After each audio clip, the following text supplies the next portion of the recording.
आप सभी को जय मसीह की। प्रभु यीशु मसीह के नाम से मैं आप सभी का स्वागत करता हूं आज के वचन के लिए।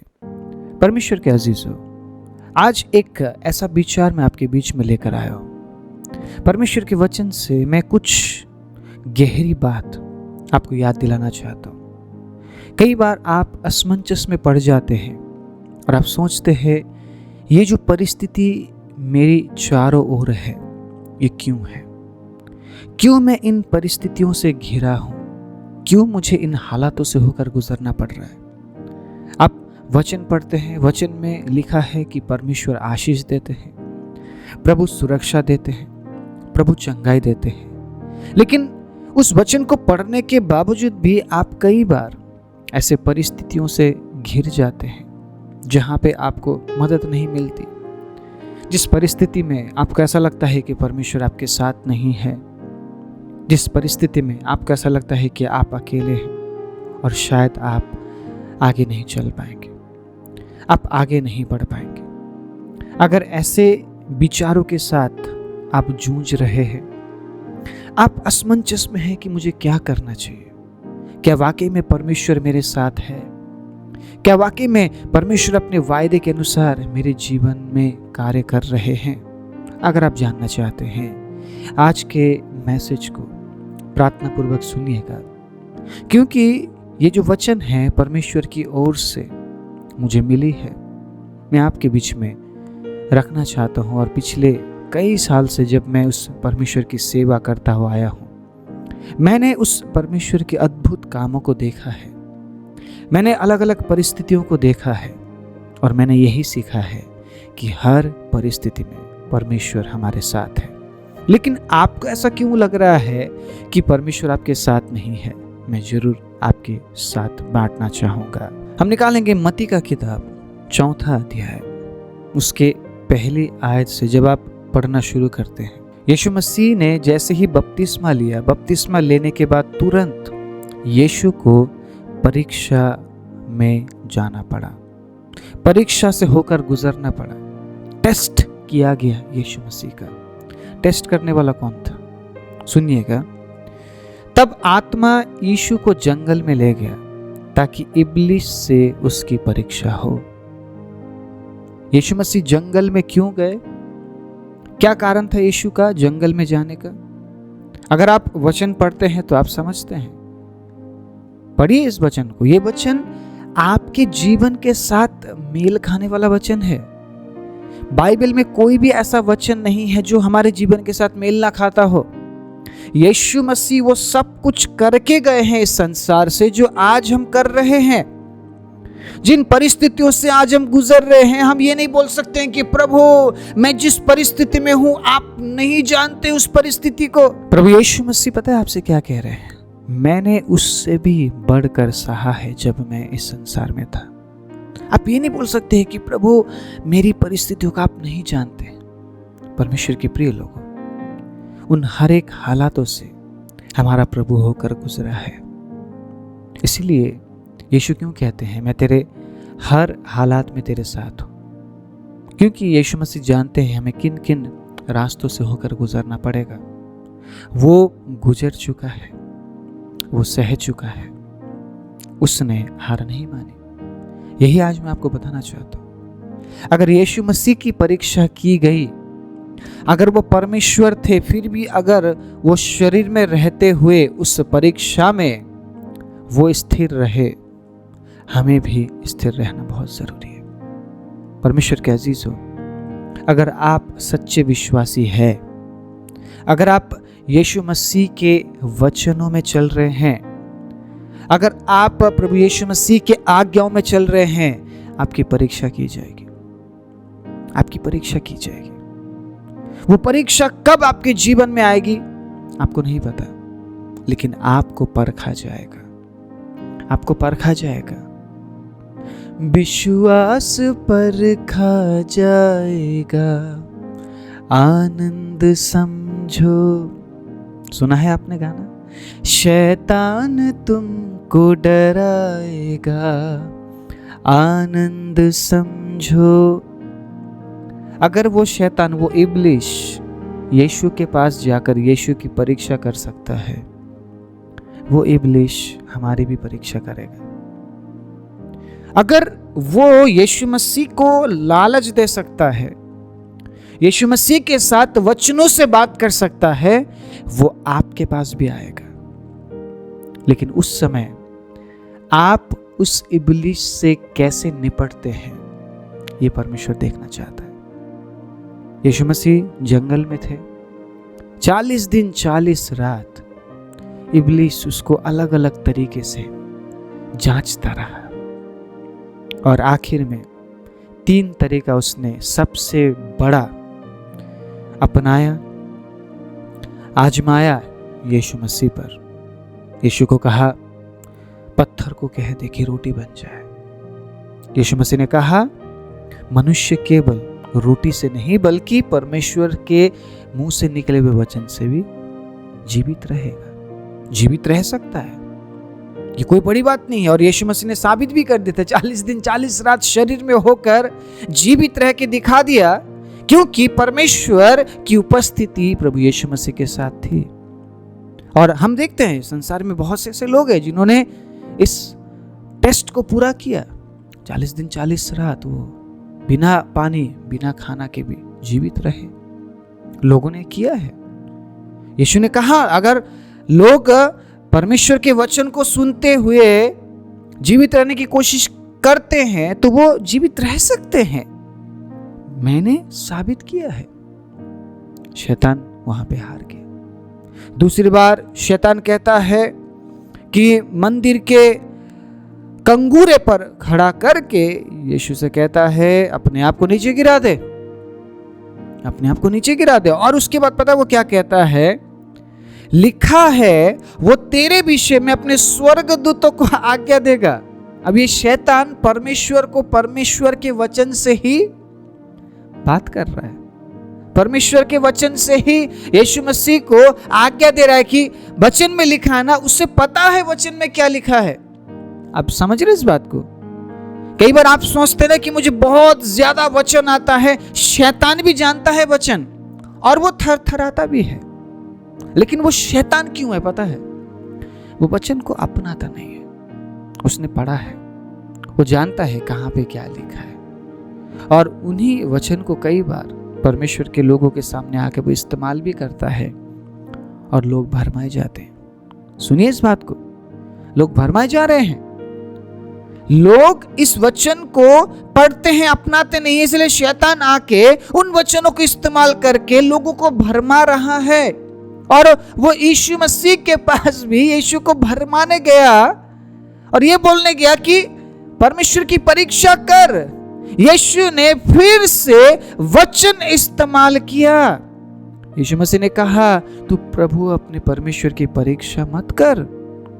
शैतान वहां पे हार गया। शैतान को यीशु ने बताया, अगर ये लिखा है तो गिरा दे, तो ये भी लिखा है, सुन शैतान, ये भी लिखा है तू प्रभु अपने परमेश्वर की परीक्षा मत कर। क्या ये तूने नहीं पढ़ा था? शैतान कहता, अरे ये तो मैंने नहीं पढ़ा। शैतान वहां पे हार गया। शैतान वचन पढ़ता है लेकिन वचन को लागू नहीं करता है। हम में से जितने लोग वचन पढ़ रहे हैं ना, लागू नहीं कर रहे हैं, हम कौन हैं? मैं ये नहीं बोल रहा हूं कि आप शैतान हैं, आप शैतान के संतान हैं। मैं ये बोलने की कोशिश नहीं कर रहा हूं, लेकिन अगर मैं ये बोल रहा हूं, अगर वचन पढ़ रहे हैं, लागू नहीं कर रहे हैं, तो फिर हम कौन हैं? कौन है हम? वचन पढ़ना पसंद है, सुनना पसंद है, लागू नहीं करना है। शैतान लागू नहीं करता है ना, इसीलिए तो वो शैतान है। अगर आज वो वचन पढ़ के सुन के अगर पश्चाताप करे, परमेश्वर क्षमा करेंगे उसको। वो ऐसा परमेश्वर है, परमेश्वर क्षमा कर देंगे उसे। हम कई बार शैतानी कामों को हम करते हैं, हम उस काम में सहभागी होते हैं जिससे शैतान प्रसन्न होता है, तो क्या परमेश्वर हमें मार डालते हैं? परमेश्वर हमें नाश कर देते हैं, परमेश्वर मौका देते हैं।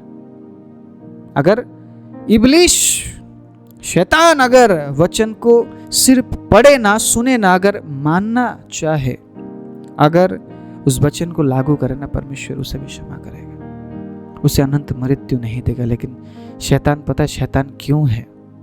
क्यों है वो शैतान? क्योंकि वो वचन के खिलाफ है। वचन पढ़ता तो है, सुनता है, लेकिन मानेगा नहीं। वो मानेगा नहीं। यीशु मसीह एक ऐसे व्यक्ति के सामने पहुंचते हैं जिस व्यक्ति में दुष्ट आत्मा भरी हुई थी। वो यीशु के पास आकर ये कहने लगा, हे परम प्रधान परमेश्वर के पुत्र, तुझे हमसे क्या काम है? क्या समय से पहले ही तू हमें नरक में भेजना चाहता है? सुनिए इस वचन को। समय से पहले ही क्या तू हमें नरक में भेजना चाहता है? वो जानते हैं कि यीशु मसीह ने जो बोल दिया वो बोल दिया। उन्हें पता है हमारा समय कब है, इसीलिए वो जानते हैं समय से पहले परमेश्वर हमें नरक में नहीं भेजेंगे, समय से पहले हमारा नाश नहीं होगा, तो जो हमें करना है वो करने दे।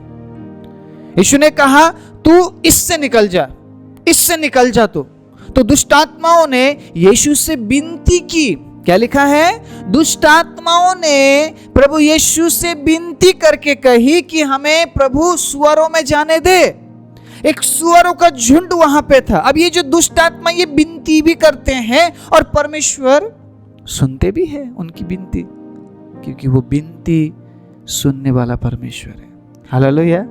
वो विनती सुनने वाला परमेश्वर है। उसका हृदय इतना बड़ा है ना, उसको कोई माप नहीं सकता। वो अवर्णनीय परमेश्वर है। परमेश्वर ने कहा, निकल जा, इस इंसान से तू तुरंत निकल जा। मैं नहीं चाहता हूं कि तू इस इंसान में रहे। और वो एक नहीं थे, सेना थी, सेना। तुरंत उस इंसान से निकलकर सुअरों में चली गई और सब के सब जो सुअर के झुंड थे वो पानी में डूबकर मर गए। तो ये जो शैतान है ना, इसका काम ही है नाश करना। इसका काम नाश करना है। इसीलिए वो इस वचन को नहीं अपनाता जिस वचन में जीवन है, क्योंकि उसमें जीवन की बात है ही नहीं। उसमें जीवन की बात बिल्कुल भी नहीं है। और यही शैतान प्रभु यीशु मसीह की परीक्षा कर रहा है। तीसरी बार वो कोशिश करता है। वो कहता है कि मुझे दंडवत कर, मेरे सामने झुक, मैं सब कुछ तुझे दे दूंगा। ये शैतान किसे बोल रहा है तुझे दे दूंगा? जिसका खुद बनाया हुआ है, जिसने इस संसार सब कुछ बनाया, उसे ही शैतान क्या कह रहा है कि जो कुछ तू देख रहा है मैं सब कुछ तुझे दे दूंगा। उस समय यीशु मसीह ने अधिकार का इस्तेमाल किया। अभी तक यीशु मसीह वचन से बात कर रहे थे, वचन से शैतान को हरा रहे थे, लेकिन तीसरी बार में यीशु ने अधिकार का इस्तेमाल किया और कहा, शैतान दूर हो जा। आप समझे, इस पूरे संदर्भ को समझे परमेश्वर के अजीजों। ये जो संदर्भ है ना, ये मेरे और आपके जीवन के साथ जुड़ा हुआ है। मैं क्यों आज इस वचन से आपको उत्साहित कर रहा हूं? समझिए इस बात को, समझिए परमेश्वर के अजीजों। अगर आप इस चौथे अध्याय को बड़े ध्यान से पढ़ेंगे, 1 आयत से 11 आयत तक, आप समझेंगे जब आपकी परीक्षा की जाएगी, अगर आप उस परीक्षा में स्थिर बने रहे, परमेश्वर के अजीजों, परमेश्वर स्वर्गदूतों को भेजेगा आपकी सेवा टहल के लिए। जिस प्रकार शैतान जैसे ही वहां से निकला, स्वर्गदूत आए और प्रभु यीशु मसीह की सेवा टहल करने लगे। मैंने बहुत से गवाही सुनी है, परमेश्वर ने स्वर्गदूतों को भेजा परमेश्वर के लोगों की सहायता करने के लिए। कई बार मैंने महसूस किया परमेश्वर की सुरक्षा को। परमेश्वर स्वर्गदूतों को आज्ञा देते हैं कि हमारी रक्षा करें। क्या वाकई में आपको ऐसा लग रहा है कि आपके जीवन में सब कुछ बदल चुका है, पहले जैसा कुछ भी नहीं है? आप प्रार्थना भी कर रहे हैं, आप बाइबल भी पढ़ रहे हैं, आप प्रभु में बढ़ रहे हैं, और आपको ऐसा लग रहा है कि कुछ अजीब हो रहा है। परमेश्वर के अजीजों, यही सही समय है, मजबूती में बने रहिए। हालेलुया। मजबूती में बने रहिए, क्योंकि आपकी परीक्षा की जा रही है। अगर प्रभु यीशु मसीह की परीक्षा की गई, हमारी भी परीक्षा की जाएगी। हमें मजबूती से बने रहने की जरूरत है।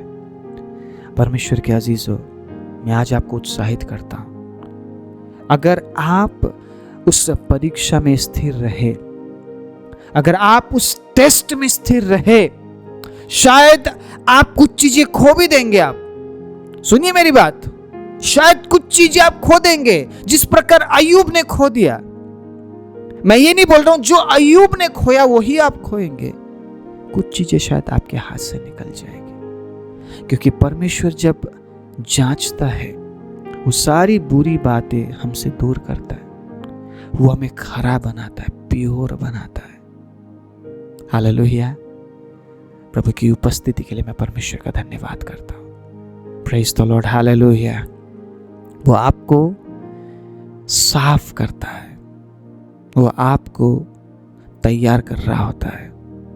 उस समय आपको तकलीफ होगी, आपको ऐसा लगेगा मेरे प्रार्थना करने पर भी कुछ चीजें बदल नहीं रही है। परमेश्वर के अजीजों, अगर उस समय आप बने रहे, डटे रहे, आने वाला जो समय है वो अद्भुत होने वाला है। बोले मेरे साथ हालेलुया, आमीन। परमेश्वर जब आपको जांचते हैं, बने रहिएगा, क्योंकि पत्रस के किताब में पढ़ाना चाहता हूं मैं। पत्रस के किताब में पहला पत्रस 1 अध्याय उसके 6 आयत से सुनिएगा, बहुत ही सुंदर वचन है। इस कारण तुम मगन होते हो, यद्यपि अवश्य है कि अभी कुछ दिनों के लिए नाना प्रकार की परीक्षाओं के कारण दुख में हो। यह इसलिए है कि तुम्हारा परखा हुआ विश्वास, जो आग से ताए हुए नाशवान सोने से भी कहीं अधिक बहुमूल्य है, यीशु मसीह के प्रकट होने पर प्रशंसा और महिमा और आदर का कारण ठहरे। आमीन। हालेलुया। Praise the Lord. आपका विश्वास परखा जा रहा है, वो शैतान आपको डरा रहा है। आनंद समझिए इस बात को, आनंदित हो जाइए, क्योंकि अगर यीशु मसीह की परीक्षा की गई, हमें भी जांचा जाएगा। मैं आपको उत्साहित करना चाहता हूं परमेश्वर के अजीजों, अगर आप व्यक्ति विशेष को देखकर विश्वास ना करें, परिस्थिति को देखकर विश्वास ना करें, चीजों को देखकर विश्वास ना करें, वचन को पढ़ के अगर आप विश्वास करते हैं, परमेश्वर के अजीजों, आप परीक्षा में गिरेंगे नहीं। बहुत से लोग जिन्हें मैंने देखा है, उस परीक्षा में वो स्थिर नहीं रह पाए।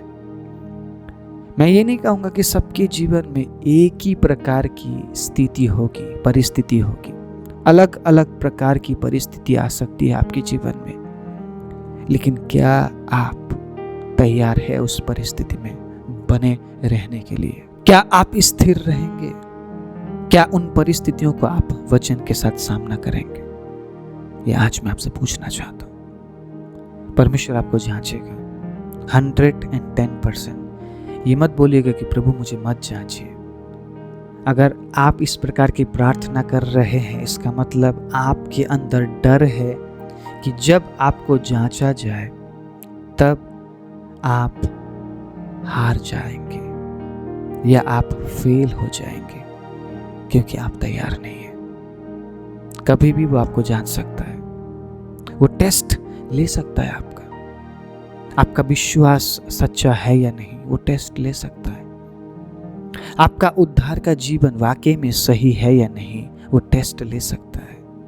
आप जो हालेलुया बोल रहे हैं, वो सिर्फ बाहरी रूप से बोल रहे हैं, या आपका जो हालेलुया है वाकई में परमेश्वर की स्तुति के लिए है, वो टेस्ट करेगा, वो जांचेगा। उस टेस्ट के समय में, उस परीक्षा के समय में वचन को इस्तेमाल करते हुए अगर आप स्थिर रहे, परमेश्वर के अजीजों, मैं कहता हूं प्रभु आपको अपनी महिमा में वो छिपा लेगा। बस हमें उस समय में स्थिर रहना है, प्रभु में बने रहना है, ताकि हम परमेश्वर की महिमा को प्रकट कर सकें। जितने उस परीक्षा में स्थिर रहे, वो जीवन में प्रवेश कर चुके हैं, और जितने उस परीक्षा में स्थिर नहीं रह पाए, वो मृत्यु में प्रवेश कर चुके हैं। आज वो प्रभु में नहीं है, वो प्रभु में नहीं है। परमेश्वर के अजीजों, उन्होंने बहुत कुछ देखा। वो एक समय में इतने उत्साहित थे, लोगों को उत्साहित करते थे। आज वो प्रभु में नहीं है। इसीलिए कभी किसी व्यक्ति विशेष को देखकर विश्वास मत कीजिए, हालात को देखकर विश्वास मत कीजिए। आज आपका हालात या वो व्यक्ति सही होगा, लेकिन कल के दिन में आपका हालात और वो व्यक्ति बदल सकता है। तो क्या आप विश्वास करना छोड़ देंगे? परमेश्वर के अजीजों, चीजों को देखकर विश्वास मत कीजिए, इसलिए विश्वास कीजिए कि वो आपका परमेश्वर है और वचन पढ़िए, परमेश्वर के आज्ञाओं को मानिए। वो कभी भी जांच सकता है आपको। लेकिन उस समय में अगर आप स्थिर रहे, जिस प्रकार प्रभु यीशु मसीह स्थिर थे, यीशु मसीह को जांचा गया, यीशु मसीह हार नहीं माने, यीशु मसीह शरीर में होकर लड़ते रहे हर परिस्थिति से, और उन्होंने जीत हासिल की। और यीशु ने क्या कहा है? डरो मत, मैंने संसार को जीत लिया। अगर प्रभु यीशु मसीह हमारे साथ है, हमारा विरोधी कौन हो सकता है? हालेलुया। आप अगर प्रभु में होकर शैतान का सामना करेंगे, वो भागेगा, वो भाग जाएगा। उसमें इतना हिम्मत नहीं है वो परमेश्वर के लोगों की सामना करे, उसमें इतना हिम्मत नहीं है। वो कोशिश करेगा जिस प्रकार उसने यीशु मसीह को उस उद्देश्य से, उस प्लान से, उस योजना से हटाने की कोशिश की। वो कोशिश करेगा, हमें जीवन से खींचकर मृत्यु की ओर वो लेकर जाएगा। लेकिन अगर आप वचन के साथ सामना करेंगे, वो खड़ा नहीं रह पाएगा। हालेलुया। मैं ये बोलना चाहता हूँ आज के वचन से, परीक्षा की गई होगी, आपकी परीक्षा की जाएगी। अगर आप परीक्षाओं में है, स्थिर रहिए, बहुत कुछ बदलने वाला है। अगर आप इस वचन को इस्तेमाल करते हुए हर परिस्थिति का सामना करते हैं, मैं विश्वास करता हूँ आप हारेंगे नहीं, आप फेल नहीं होंगे, क्योंकि उसने जीत लिया है, आप भी जीतेंगे। आइए अपनी आंखों को बंद करें। सर्वशक्तिमान जीवित दयालु परमेश्वर, प्रभु आज के वचन से पिता आपने मुझे उत्साहित किया है। प्रभु इस वचन से जब मैंने आपके बच्चों के बीच में बांटते हुए प्रभु ने उत्साहित किया उस परीक्षा में बने रहने के लिए, प्रभु इस वचन के अनुसार अपनी महिमा उनसे आप ले लीजिए, ताकि प्रभु जब वो परीक्षाओं में स्थिर रहते हुए वचन से सामना करते हैं, प्रभु आपकी अद्भुत आशीष बढ़कर उनके जीवन में हो। और प्रभु वो हारने वाले नहीं, जीतने वाले, फेल होने वाले नहीं, बल्कि प्रभु पास होने वाले बन जाए, और उनके जीवनों से प्रभु आपके नाम को महिमा मिले।